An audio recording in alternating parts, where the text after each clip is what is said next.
Yeah, so we really appreciate you joining us this afternoon. And I don't think it's going to take us all that long. And we might just move straight over to Irene because she is Pizza Sun Queen. Thanks, Maggie. Okay, guys, so hopefully you've made your dough. If you haven't, go ahead and make it or do it as soon as we finish the class. I did mine about lunchtime today. For those of you that used to go to the hotels and you would get the shower cap with a little elastic band, you can actually buy them, believe it or not. I actually found a packet of 10. That's the label that was on it. It was called Food Guru, 10 pack. I think it was like $2. And you can get them from IGA. That's where I found them. So, but, you know, if you're staying at the hotels, don't throw them out. Keep them. They're actually pretty good. So I reuse these. So I rinse them. And essentially, it's like using Glad over the top of your container. I've pre-made my dough. I made it at lunchtime today. I let it proof a couple of times. Then I basically punched the air out of it, like I'm doing now, which you've got to do anyway. And then I rolled it back into a little ball like that, and essentially popped it in the fridge. And it actually proves in the fridge as well. This is what I do when I'm a little bit time poor as well. So I basically make it the night before, pop it in the fridge, and then it's ready for me to use when I get home. So the first thing I do is pop it straight out of the fridge to let it come back to room temperature. So I've had this out at about 3:30, and it's nice and stretchy and pliable. So that's what you want, so we can get some really good stretch as we start to do this. How long will it last in the fridge? 3 or 4 days. Now, this is what I call a cheap sourdough. So if you don't want to go through the process of basically making a starter, if you let that ferment in the fridge, you're going to get all those beautiful sweet aromas that you get from a sourdough. That's quite tart though by that 3rd or 4th day. So you can easily make a fresh batch of pizza dough and use maybe 1/3 or even half of that back into your bread, make some for bread, and then use the other half in the pizza dough. It does get those fermented flavors, which is delicious, but definitely give this a go. So guys, you can weigh it. I'm not going to bother. I'm just going to cut it into 2 little balls because we're going to roll 2 out. So if you're doing this today, get them back into 2 little balls and we'll get going. So we have a question, Irene. Yes. What yeast do you use? I just use, it's a great question. You can use fresh yeast, you can use dry yeast, you can use instant yeast. I just buy the Lowy from the supermarket in the container because we bake a lot of bread here. So this is a instant dried yeast. So your instant dried yeast does not need to be activated in warm water. This lives in the freezer for me. So as you can see, it's still quite granular. It does not freeze rock hard. In the recipe, if you read through the recipe, it says to basically warm it through for 2 minutes. You actually don't need to do that with the instant yeast. So you save yourself a couple of minutes as well. So for anyone that's making the dough now, straight into the bowl, I put all of my ingredients in. I don't warm it through, and then I just basically knead my dough. The recipe calls for 2 minutes. At the end of the 2 minutes, when I touched my dough, I'm looking for that thing called a window test. So as I stretch that, you'll see that gorgeous, apart from the hole, you'll see that gorgeous window that you start to get in your dough, yeah? That's what you're looking for. If you haven't developed that, so at the end of that 2 minute kneading cycle, if you find that it doesn't have that stretch, doesn't feel like it's developed enough, give it another 2 minutes in the Thermomix. And that's the beauty of not warming through that water, because you're going to end up overheating that yeast potentially over a longer period of time. You won't do it in the 5 minutes of kneading or even, you know, the 2 minutes of kneading, but it does start to warm through. The other thing you would have noticed is I used a plastic container. So I've just got a plastic container. I'm sorry for those that prefer to use the glass, but what happens is if I use glass in there, it doesn't, when I bring it out of the fridge to get it back to room temperature, it takes a long time because the glass obviously holds on to that cold for a long period, and you're not going to get as much rise. You can use a thin stainless steel bowl, you can use a plastic bowl. I just find the glass bowl keeps it really cold for far too long, so it just kind of makes it harder for it to to come back to room temperature when you're ready to use it. So try and choose a plastic bowl or a stainless steel. And we've got our bread mat that you've got there. So the bread mat, you can wrap it in the bread mat. The problem with the bread mat in the fridge is if you haven't wrapped it properly enough, which is why I've used our little shower cap, you'll end up with a crust.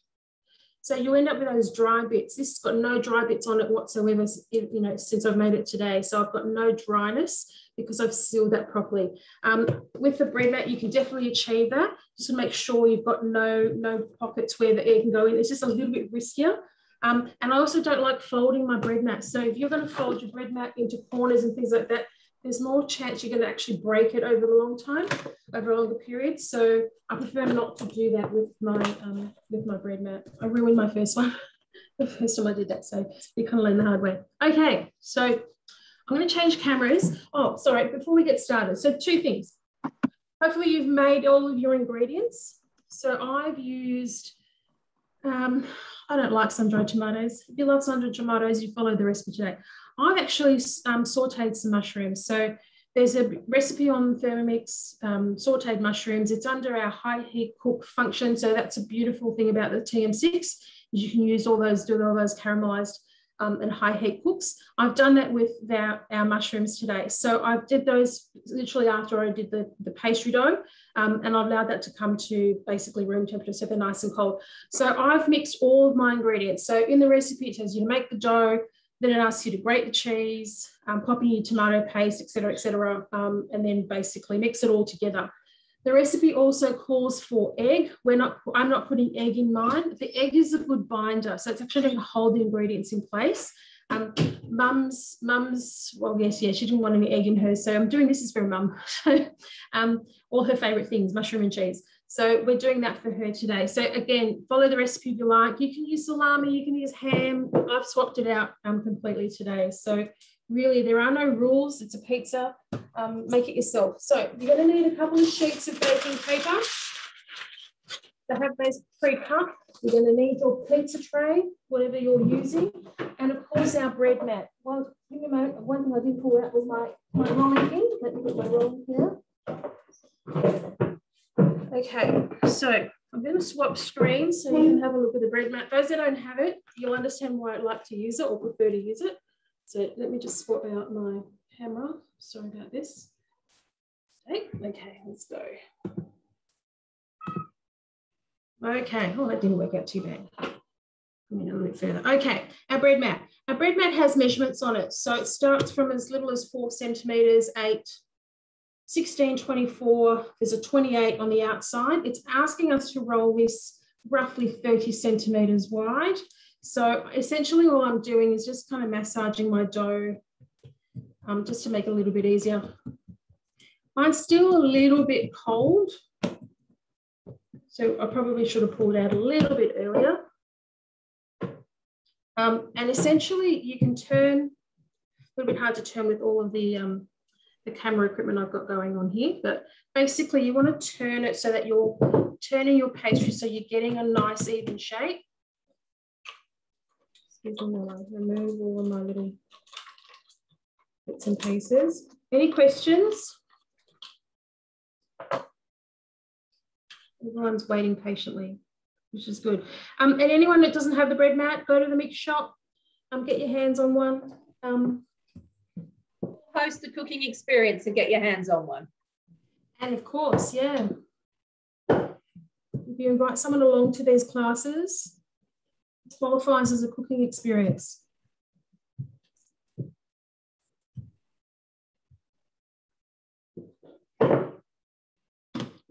Now, you can see it comes back and it shrinks a little bit. That's because it needs to relax a little bit. Like I said, it's just a little bit too cold. So I'm just going to pop that one aside for a moment. I'm going to go to my next one.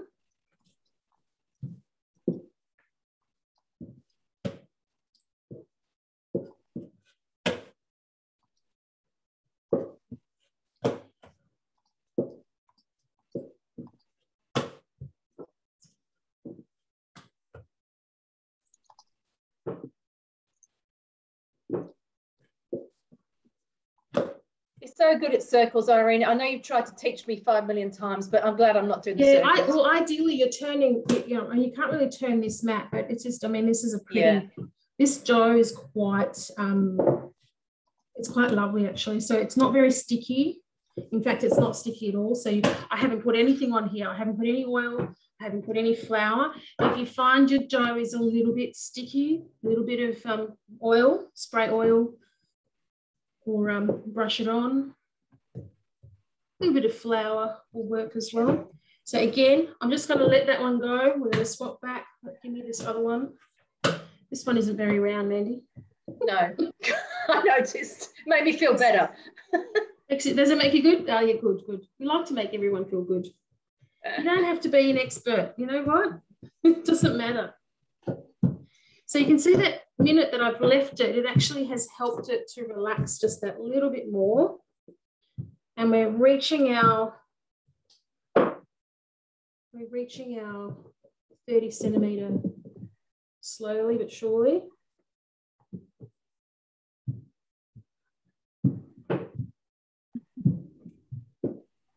And we're nearly there actually. So try and round it off a little bit. It's not too bad at all. Okay. So a piece of paper. Stuck onto this one.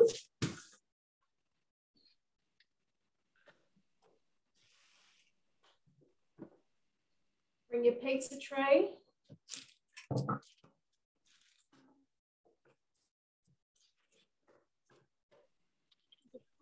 Your pizza tray's there.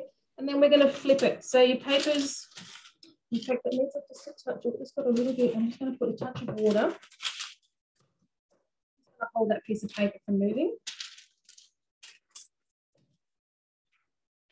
So Irene, sorry, you put a little drop of water on the paper? Just a drop of water, just so the paper doesn't unstick, yeah? Yeah, cool. Drop of oil, drop of water, whatever you've got near you. So now I'm going to peel away at my mat. Okay, so that's the bottom of my sun. Is everyone going okay? Anybody else want me to slow down? Am I going too fast? Christine, are you okay? I can't quite understand that bit of sign language. Can you unmute yourself? Yes. I didn't quite get to see the bit where she flipped it over onto the tray. Oh, so I'm gonna do this one again as well. So keep rolling, get your first sheet out. Basically, once you've rolled this out, I just put a couple of drops of water and that just holds my paper in place. So stops it from moving. Yeah. And then I flip that whole thing over onto my tray. But I'm going to keep rolling this one out to get this one a little bit wider.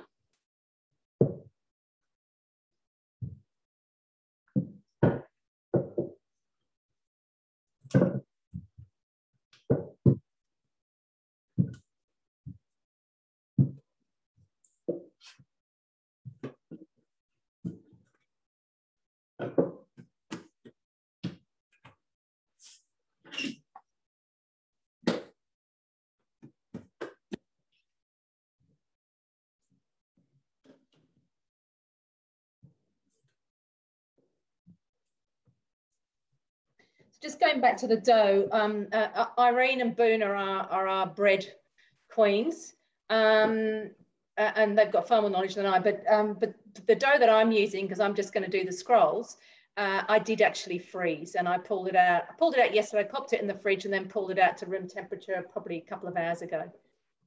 Okay, so I've got my second sheet ready to go. Let me know. Christine, you watching? I'm going to lift that off. So I'm just going to set that one aside, leave it on the mat. And we're going to go back to this one. Second one, Christine. The first one, she flipped. The first one you're flipping out. So you're sticking a bit of water here, pop that paper on, and then you're flipping it with the mat, and then you're peeling the mat away. Yeah? Hopefully everyone's got that bit. Okay. So Robin and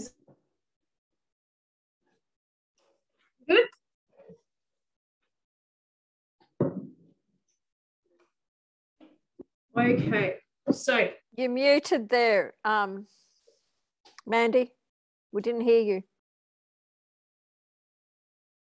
Sorry, yeah,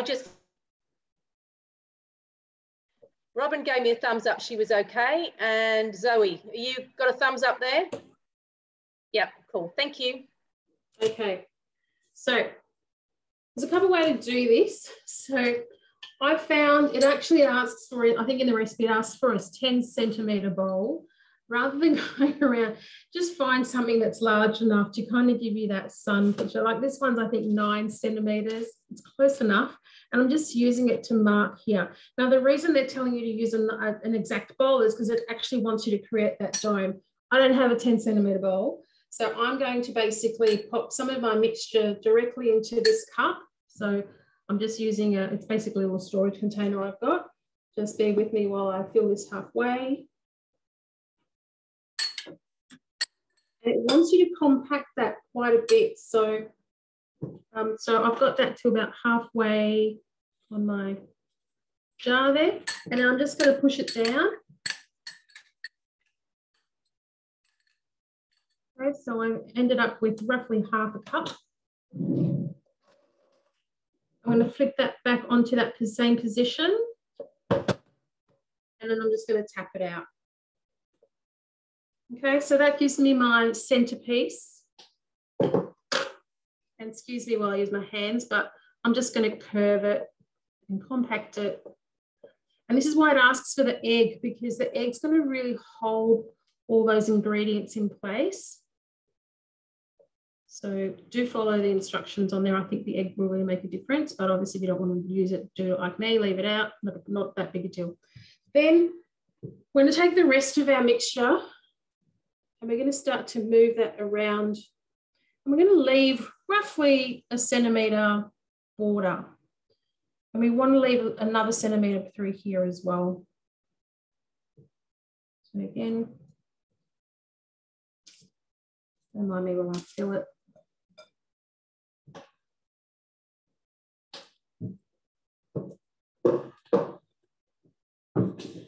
This is a good one for the kiddies, I reckon, Mandy. They'll have fun getting their hands dirty. Yeah, absolutely, absolutely. And I think definitely made it harder for yourself not having the egg though. Also, the mushrooms are much bulkier. So you're actually pulsing this mix down to quite a fine mixture. I like a bit of texture. So you know me, I like complicating things for myself. Nothing new there. No, that's true. Okay. So I'm thinking probably most of you have met Irene before. Irene has won a position through her cooking at Thermostars, which is our sort of Thermomix style, what do you call it, MasterChef. So she is representing Victoria and Tasmania, and she has to create a dish and do a little video about it, don't you? Sure do. So you'll see more of me on the Australian MasterChef. We are very lucky to have her. Australian Thermomix website in the coming months. So I'm still planning what I'm cooking. Haven't quite decided yet. We can choose between a sweet and a savoury. Okay, is everyone up to this point? How are we going? Christine, how are you going? Just thumbs up or down or whatever, or just if you need another minute, I'm just going to wash my hands. Happy to wait. The other thing is we can come to me and I can just do the scrolls. Yep, there we go. We're here. Are we ready? All right, so I've got the old mat, which doesn't have the numbers, the circles on it. And I've literally just pushed, used my dough, just rolled it out into a rectangle. And the recipe was 3 cheese and spinach, but I eat gluten-free, so I'm making these for the kids over the road for lunches to help my friend, who's just amazing to me. And so I just asked her what will they eat. Well, they're not going to go for green for starters. So she said it could be all cheese, but I've decided to do like a pizza thing. So I've got tomato paste, I've got some ham and I've got the cheese. So that's what I'm going to use. And let me tell you, I don't think I've ever made scrolls before. So here we go. We'll give it a whirl. I don't think it's too hard though either. So I'm just, that's a little bit of passata. It could be tomato paste or whatever, but it's a bit of passata. Going to spread that out a bit. Doesn't really matter if it goes past the edge there. In fact, it's probably going to be better if I have a bit more on there. And any tips from any of the other consultants, very welcome. So just going to spread it out. Are you using a knife or are you using a knife? Are you using a knife to cut it or are you going to use? Oh no, I've got spatula. Okay. Another way to do it is to use floss. A floss. Okay. No, won't be using floss. I think I've got trouble finding some. Well, I've got those little horrid things. All right. And of course, we have things in the mix shop. The green, it's called a scraper, I think, but it's actually better for bread dough. All right. I've got some ham, so I'm going to pop my ham over.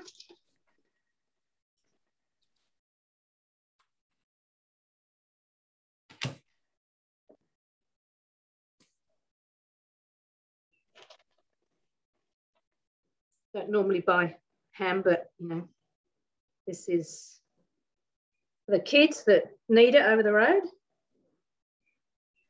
So it was my birthday last weekend, and this lovely girl over the road, Kelly, she's been on a few things, lots of things we've done.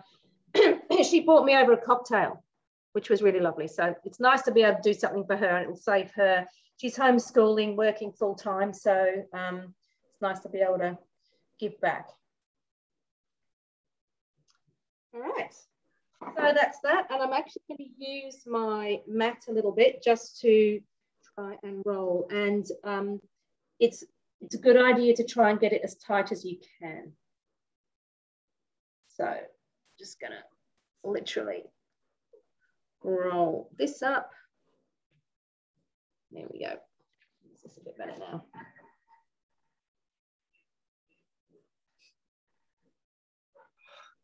Bit like doing a big sushi.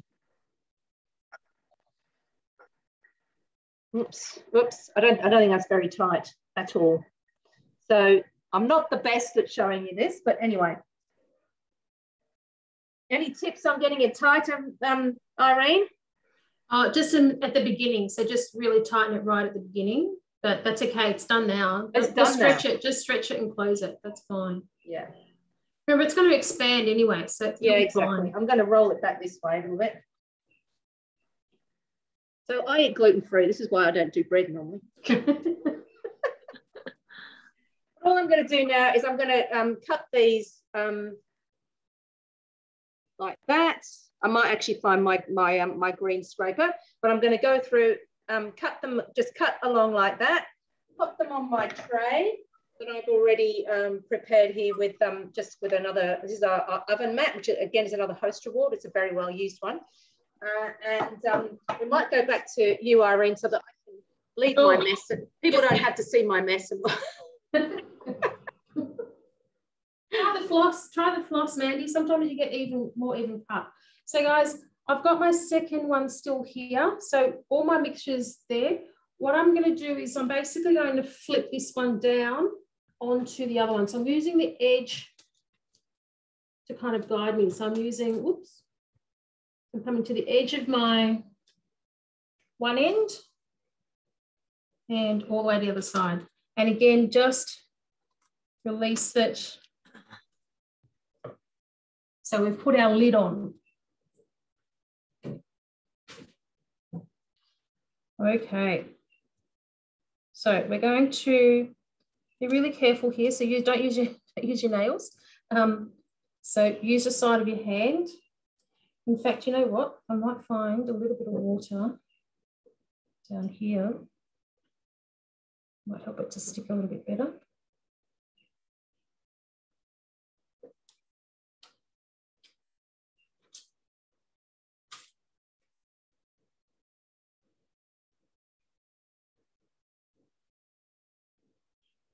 Our sun is forming. Love it.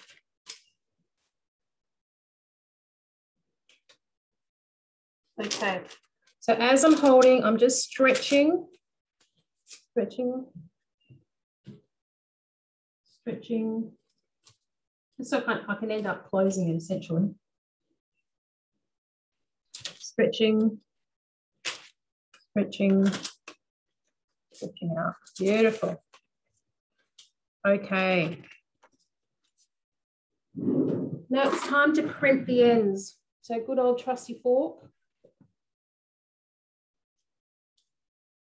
Now if you find when you're crimping, they're not sticking together, just lift it and pop a little bit of water just in that on the edge there, just to help it stick down. I'm not having any problems with mine because I left quite a thick edge on it, so I'm getting it to bind fairly well.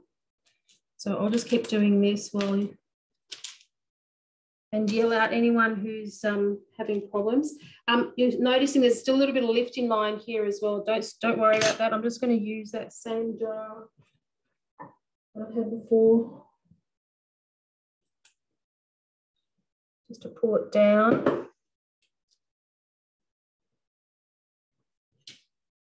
And then keep crimping. Do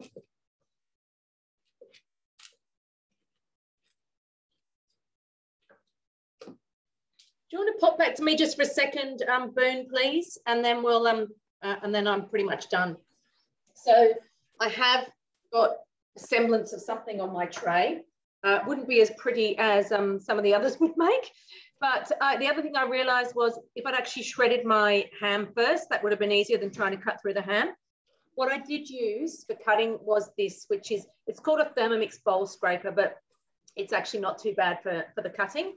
And when you're using one of these mats, you must not use a sharp knife. So that's why you can use this, or great idea of Irene's, just have to go and find some floss.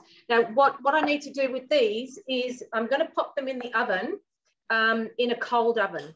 And the oven is going to go up to 200, and that's going to allow for a bit more proving, and it will also bake them. So it's about 25 minutes. We can go back to Irene. Thank you, Boone.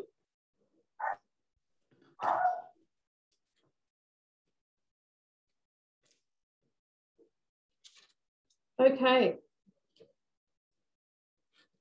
So now we're cutting. So you're not going to cut all the way across. You're going to leave a gap through here. So don't cut your finger, but I'm basically using it as a guide. So I'm popping my finger here and then cutting all the way through.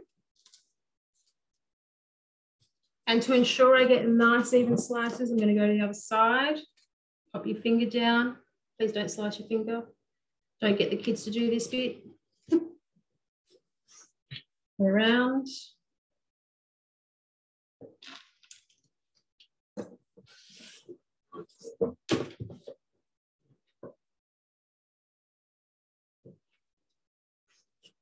Okay. I can't remember how many pieces it said to cut it into now. If you have a look at the recipe, probably doesn't hurt. Doesn't matter, Irene. I think it was 16. So I think this half goes into another half. So like that. And then this gets cut again. Okay. So let me finish that. I'm going to keep going all the way around.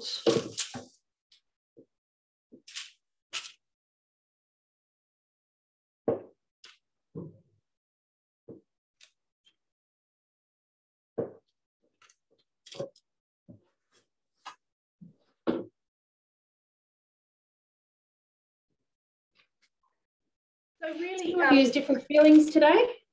Yeah, that's what I was going to say was, yeah, we use different fillings. And I guess you could do a sweet one too, couldn't you? You could do strawberries and Nutella. I used to do strawberry and Nutella pizzas when I was, moonlighting over at Harvey Norman.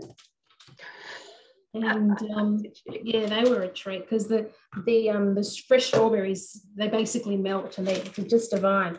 All right, here's the fun part. You turn.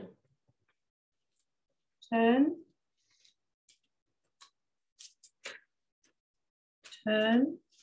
And you see a lot of my filling's going to start coming out. That's okay. That's what I think earlier. Again, the egg's going to help that bind, keep it in place.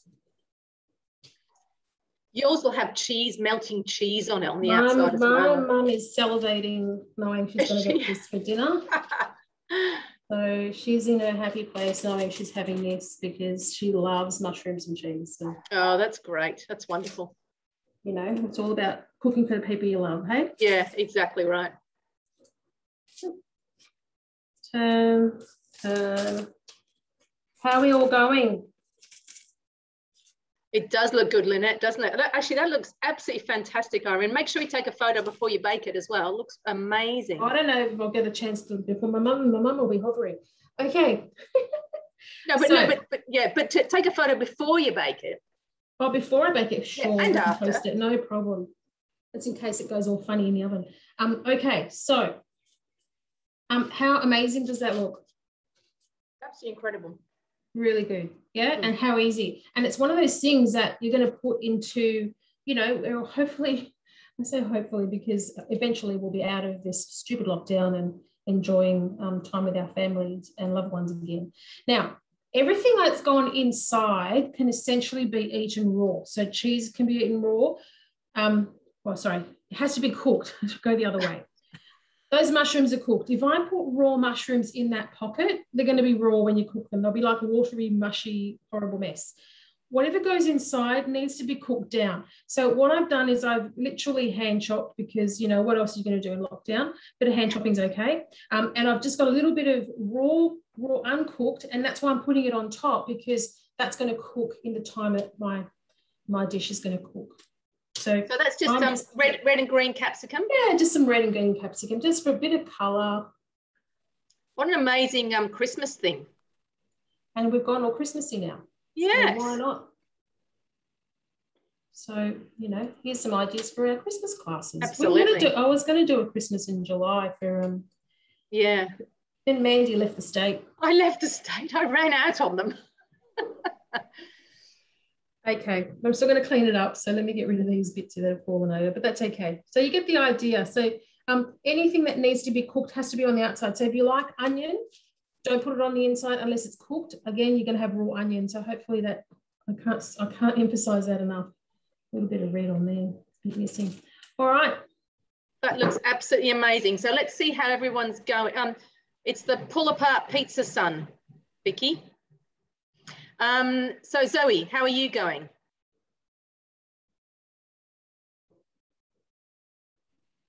Yeah, it was all right. Are you going to show us? Not as good as Irene. Show us. Yeah, Not that's bad, all right. not bad. First attempt. I'll tell you what, it's no worse than my scrolls. I can tell you that. Christine, what about you? Well, we can't hear you again. Oh, it looked good, but we can't hear you. Yeah, not as neat, but I'll. Oh, no, that looks great. No, it looks really good, guys. It looks really does. good. Now, you would have noticed I had a lot of filling on mine, so I got a lot of height. So I think that really helps with this. So make sure you get, even if you're kind of getting it, you know, more dough in the middle and, you know, less, more fillings, just get the height on the filling. I think that makes a difference with this. Yeah. And I've used exactly the 300 grams of it was 300 grams of the mozzarella and I probably had a little bit less of the other one. But don't forget also my mushrooms are giving me a little bit of that whole height and volume. So it's filling it out slightly as well. Okay, we're going to go to Robin's kitchen. Right. I'm going to pop mine. My oven's been on. Hopefully, hold on 1 second, Irene. We're just looking at Robin's. Oh, yeah, of course. That looks fantastic too. Well done. Yeah, it was all right. Yeah. It was easy, yeah? It looks complicated, but it's not too bad. Now, you could brush this with oil now if you wanted to, but I don't think you need to. I think we can do it later. And then sprinkle a little bit of salt, maybe just over, just to finish it off. Depends on how salty the rest of it is, but I think a little bit of brushed oil. You could even brush it with a glaze of, say, like a maple syrup in the end, but I'm ready to put mine into the oven. I'm going to take a photo before I forget. Yes.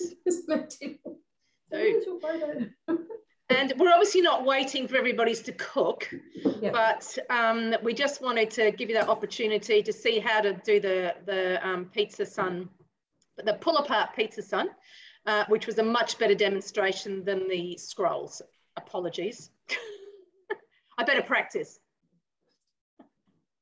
Yeah,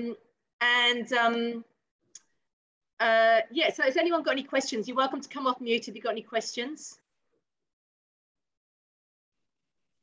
Irene, can you just explain, did you just twist each of the little leaves when you separate it? Yeah, so pretty much you're cutting all the way down, so you're cutting all the way through, and then just lifting and turning it onto, basically turning it, is it 90 degrees? Is that the right? Okay. Takes me back to school days. Just turning it about 90 degrees. I'm going to pop mine in the oven. We'll pop some photos, Mandy will pop some photos up on her page, on her Facebook page later, so that you can see the finished result. But once you've given it a go the first time, just kind of gauge how you feel about the filling. Was it enough? Was it not enough? Obviously, because I've changed mine, so I can't really compare it to the one that you were making with the ham sun-dried tomatoes, because it's a different combination. But this one looks pretty high, pretty full. So you can probably add some more things to it, I guess. Yeah. And put your favourite toppings in. I think Zoe was using pineapple in some of hers as well. So, you know, whatever the kids like to eat. Absolutely, absolutely. Can I ask one more question? So what's your tip of getting a perfect round circle? Is that right? Oh, you're talking about the round of the dough itself? Yeah, the dough. Yeah, so the guide on the mat really helps, but it's the turning. So you would have noticed as I was rolling, I was going one way, the other way, was going sort of constantly following the clock. So kind of moving in that direction. And obviously when you're at home, you can turn the, I guess you could turn the mat around a little bit hard with the cameras the way we've set it up. But I just basically roll one way, roll the other way. When the pastry isn't moving or it's sticking and it's not stretching, just stop. 2 minutes is enough time for it just to relax and then go back to it. And there's no rush. You're not in any hurry to try and, you know, get that perfect round. Just give it the time it needs to stretch. And that could be that simple extra kneading right at the beginning, that extra 2 or 3 minutes in the Thermomix. Every flour is slightly different. Every sort of, I guess, the temperature of the water, the ambient temperature of the room, every little thing affects it, even the temperature of the flour. So once you get it out, do that window test, you know, stretch to see if you've got that flexibility. If you're not getting any stretch whatsoever after that first few minutes, you haven't kneaded enough, you haven't developed that gluten enough. Should we touch base on, are we wrapping up, or shall we touch up base on a little bit of the bread rules? You go for it, Irene. Okay. I'm going to pop this in the oven because Mum's waiting for it. Can't keep Mum waiting. Okay, my mother waiting. So we'll no. get that on there, no. And Robin, Zoe and Christine, I would love you to take a photo of the finished product when it comes out of the oven, please, and just send it to, you know. Sure.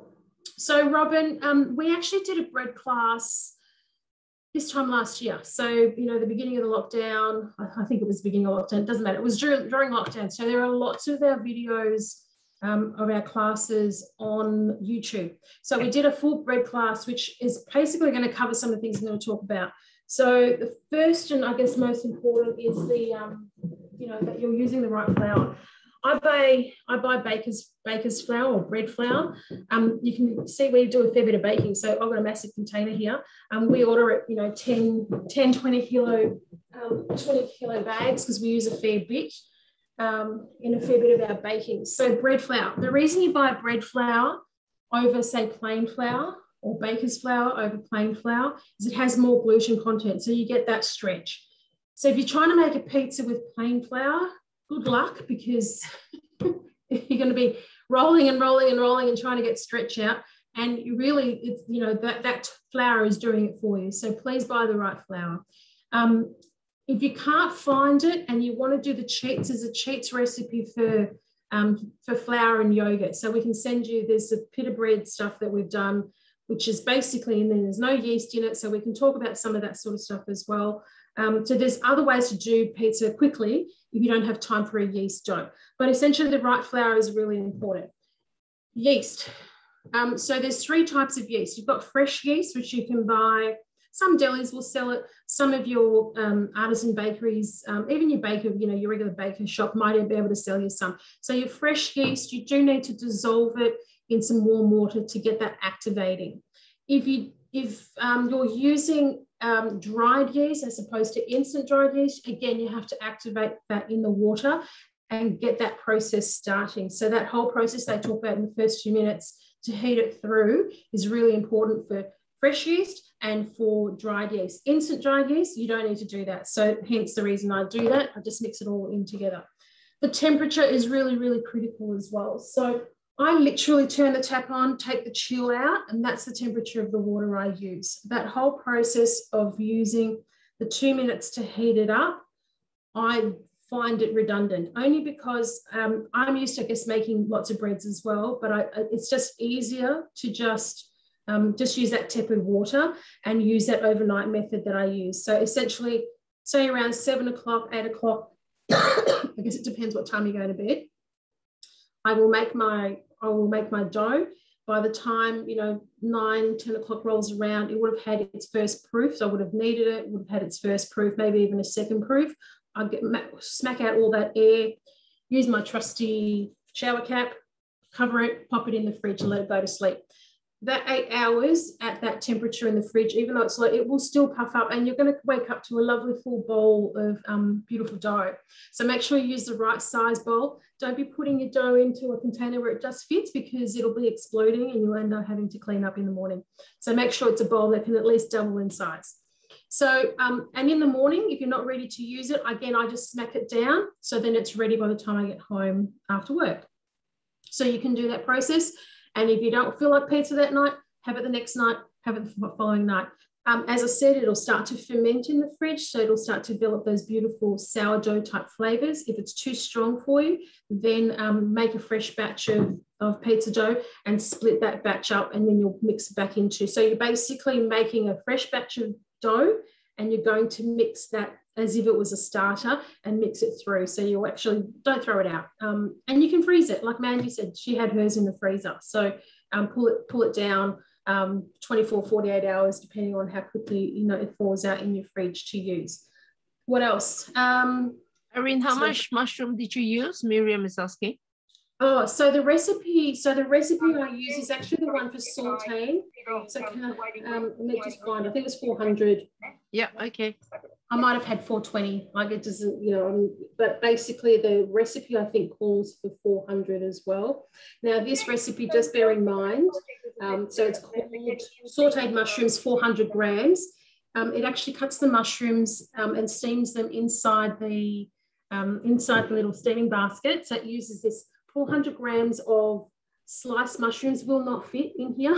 So it's using, you can actually see on the picture, it's using diced mushrooms that have been cut into 4s or 8s. Slices, obviously the volume doubles. So I steamed them inside you actually steam them for a few minutes inside your Varoma, and then you pop them into saute. Really, really quick and easy. And to be honest, I think it would have been just as easy for me to just go straight to sauteing without even steaming them. I think they would have been fine. Have you got the document on the bread, Mandy?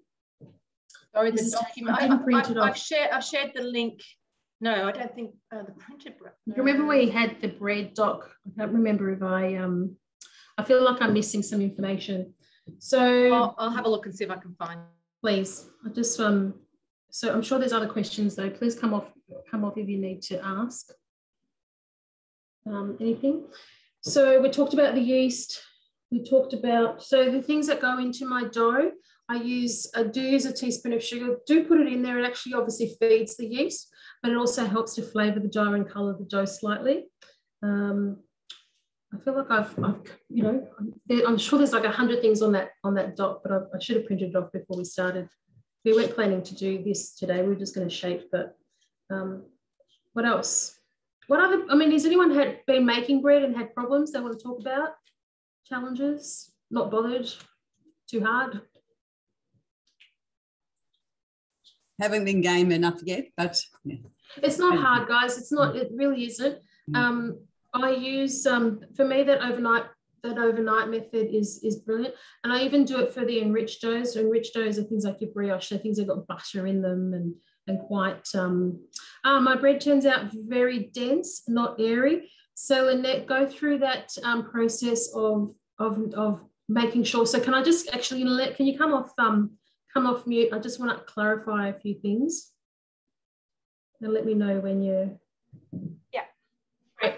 So when you've kneaded it, have you just gone through that first rise and then baked, or have you gone through multiple rise? I've gone through multiple rise, but I thought can you hear me? Yep. Yeah, I think I've realized from what you've said, I have been covering it and keeping it outside, not in the fridge. So maybe that's what it is. I'm not sure. I've never kept it in the fridge. So I've kneaded it the first time, and then I've covered it, I kneaded it again, and then I've kept it outside, and then I baked it the next day. Oh no, so basically it's overproofed. So that's a really good point actually. So that's covered in that document. So overproving.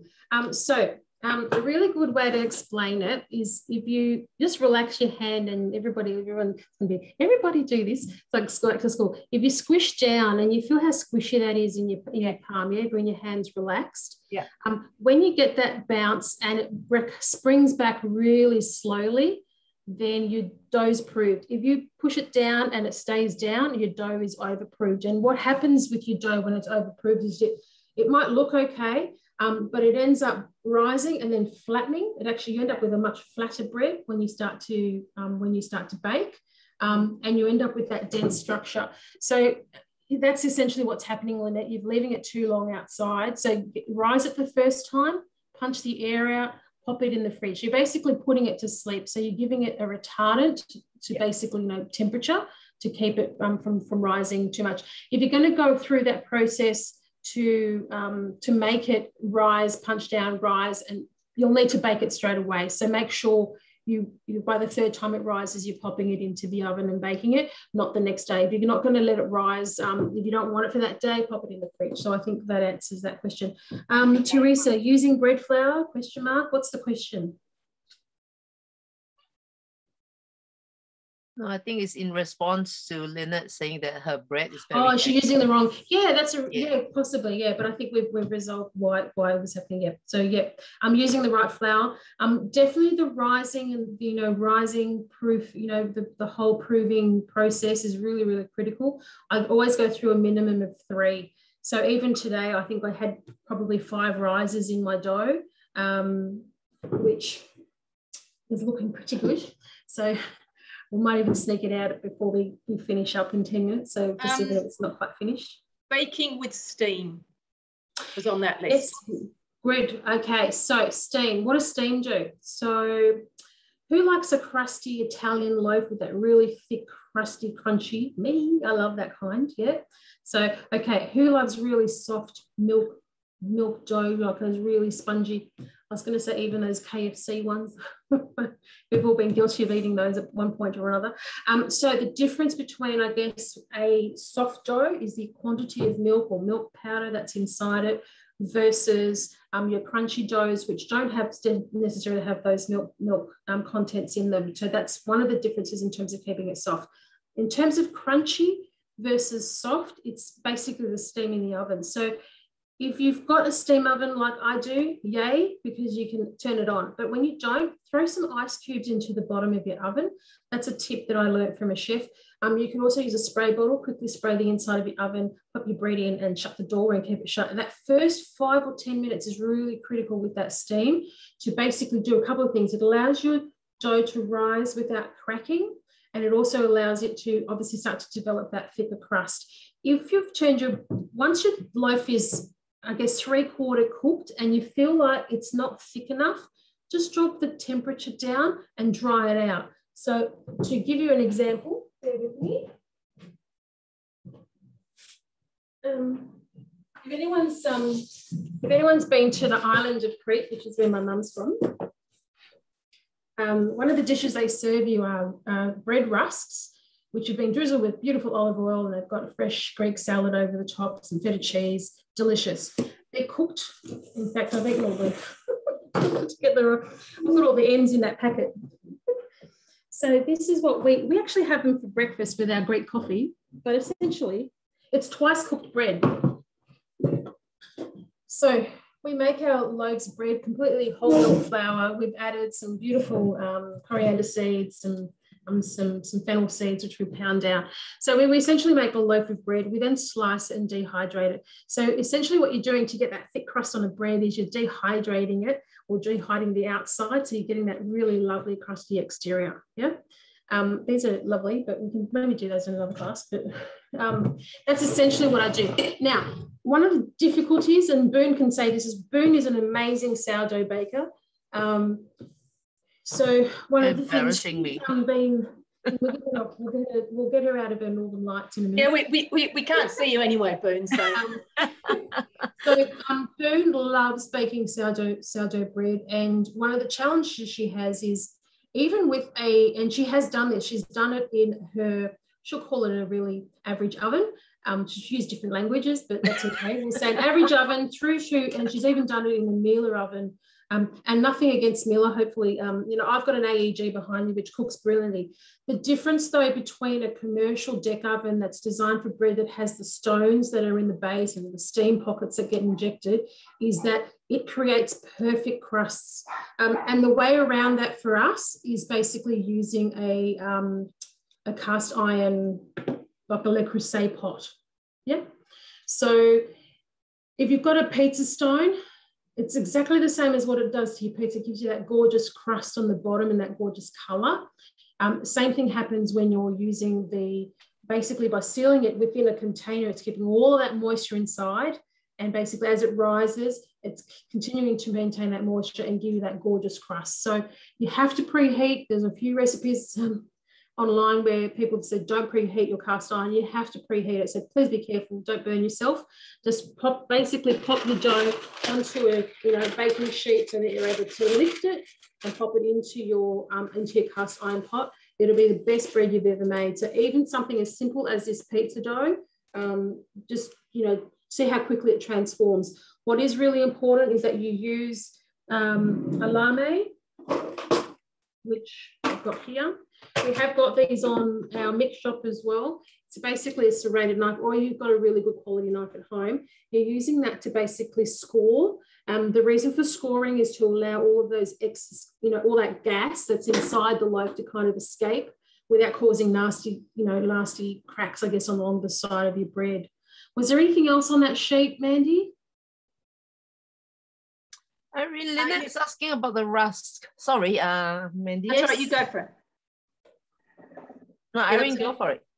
There was a question. There's a recipe for rusk. Is that what you're using? No, this is my mother's recipe from Greece. And there was a question before that. What about spraying the loaf before you place it in the oven? Yeah, but I still think you're better off. It's probably not enough water. I think you're better off spraying inside the oven or throwing in some of those ice cubes. So as they melt and evaporate, you're having that 5 or 10 minutes of steam inside the oven. A little bit more successful, I think, with the ice cubes. Just from my experience, I've tried it with just the spray. I just don't think there's enough liquid. And anything else on that sheet about scoring bread? And that was on that sheet too, about scoring your bread. Yeah, so the scoring is just, again, to allow the gas inside the bread to escape so that you're not getting nasty cracks on the side. I have not mastered that. Hopefully, we can get Boone into one of our classes, and she's got that she's been doing some lovely stuff with her sourdoughs. Oh, we'll have to see that, Boone. I will send you a photo to show off. Oh, yeah, do. And also you just mentioned something about, you mentioned before you weren't going to weigh, but if you want to have all your rolls the same size. Oh, yeah, absolutely. So if you want to get perfect rolls, and I absolutely do this when I do the hot cross buns. When I do the hot cross buns, I actually I do double batches, and I pull out the whole thing and I weigh the whole things and then decide, am I doing 24 or 30 based on the size of the actual individual units. Again, depends on the size. You could go 70 grams, you could go 100 grams, depending on, and I weigh each one. I know it sounds a bit anal, but I promise you they end up more perfect in the pan, and they look really nice. So much much more even results. Now, there is, Boone, what is that beautiful Japanese method of cooking the flour and water? Tanchong. Tanchong. Tanchong, yes. It's basically a rule, and what they say is that because it's just water and flour, when you're baking, the moisture actually gets released within the loaf. And that is why you get a much softer loaf, yes. There's our beautiful Boone in her Northern Lights. Okay, so Mandy, do you want to find milk bread recipe and just bring that up on Cookiger, and then we'll explain. It's exactly what Boone said. So essentially it is you're cooking out flour and water. As that basically gets kneaded with your dough, and this is a method that I use in my tsurekia, in my Greek Easter breads. I'm now using it in my hot cross buns. And again, if you want to use it, it basically retains that tenderness inside. So Lynette, if you really like soft bread and you want to retain it for days and days and days, you want to be using this method. I'm not sure if Mandy is... Oh, sorry, I'm just, hang on. Boone's just sent me some photos, which are it's just beautiful. So if you want to spotlight me a minute, Boone, I'll show you a photo. Sure. I'm just going to check on my pizza. Yeah, and I'm going to show you my rustic looking scrolls too. So that's one of them. How amazing is that? That's an olive one, olive flavored. Yeah, that looks amazing. And then the other this one. This is just a plain one. It's not gonna turn around for me. There you go. That's pretty incredible. I'm going to show you my scrolls, which are very rustic looking, but I think if you ate glutinous bread, I think you'd be pretty excited because they don't look too bad, really. Pretty good. Yeah, I mean they're not your classic scroll, but I think they don't look too bad. Oozing cheese everywhere, which is pretty cool. Now, I will find cookie dough. I'll be back with you in a minute. What was it you wanted me to find? Thanks, Robin. Thanks for the vote of confidence. If you can, I've got my pizza loaf out of the oven, so we can do that. Oh wow! Yeah, and what am I looking for? You are looking for milk bread. Okay. I'm trying not to melt my equipment here, so that's as far as in it's going to go. So guys, I've actually got a little bit of maple syrup here. Helps if you put it up the right way. Whatever brand you've got, doesn't really matter.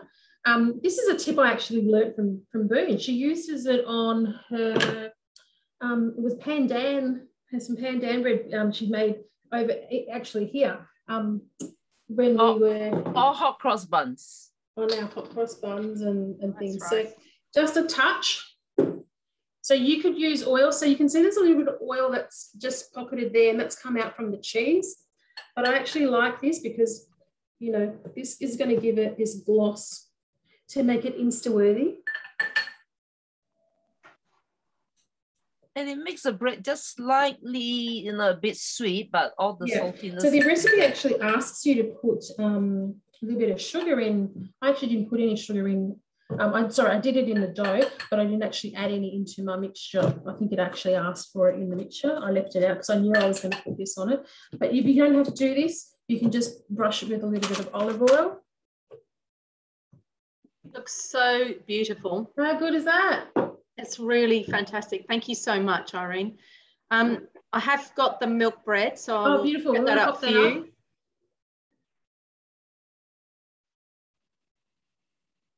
Beautiful, thank you. You scroll down. Yeah, I will. Hang on, I've got it. Sorry. It's all right. No, I got it. Here we go. Does it actually ask for?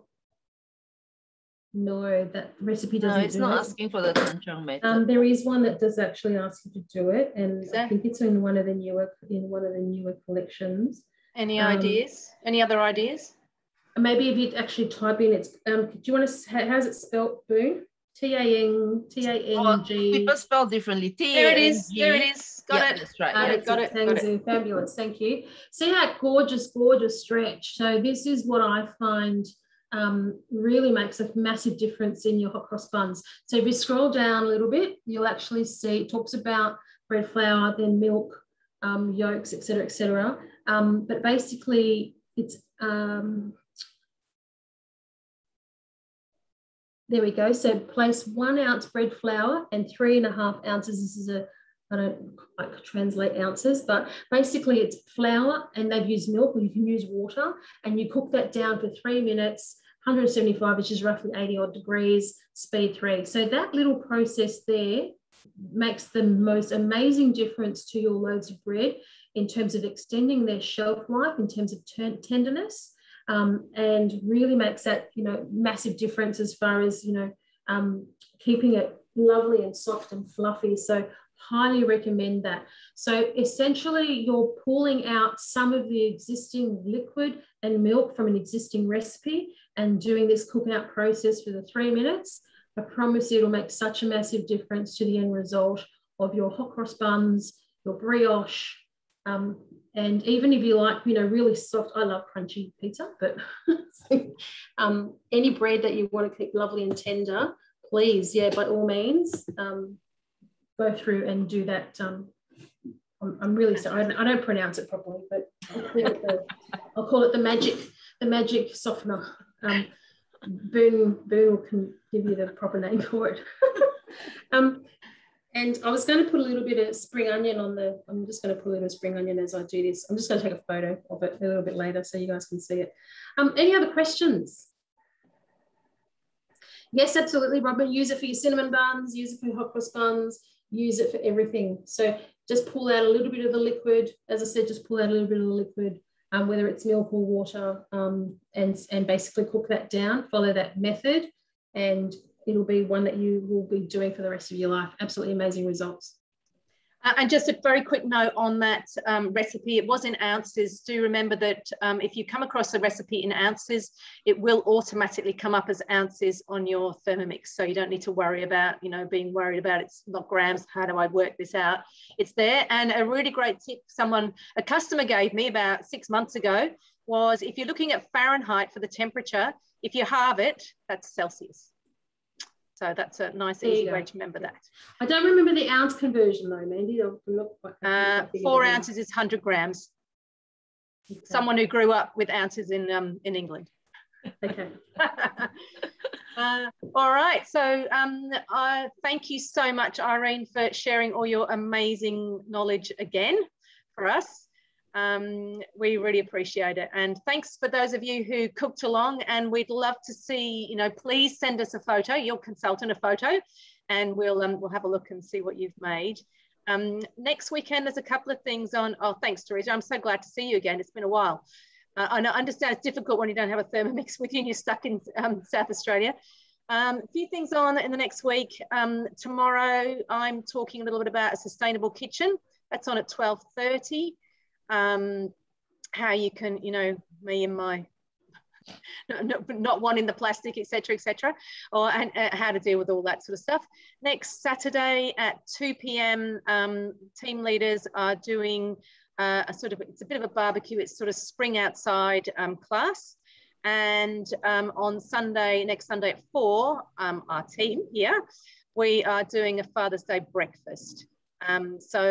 I think my customers will know about all those things, but please feel free to join us. We'd love to see you. And also, you know, please message us. Well, you know, what else do you want to see? What else do you want to learn? Because, you know, we're here doing this for you. And obviously, if you've got any friends who you want to share your love of Thermomix with, bring them along. You know, a couple of people along to one of these, and you do qualify for host awards. And if any of you are so excited about your Thermomix and been raving about it to all your friends, we'd love to have you on the team. Okay, guys, thank you so much for coming. Thank you. Bye. Bye. Bye.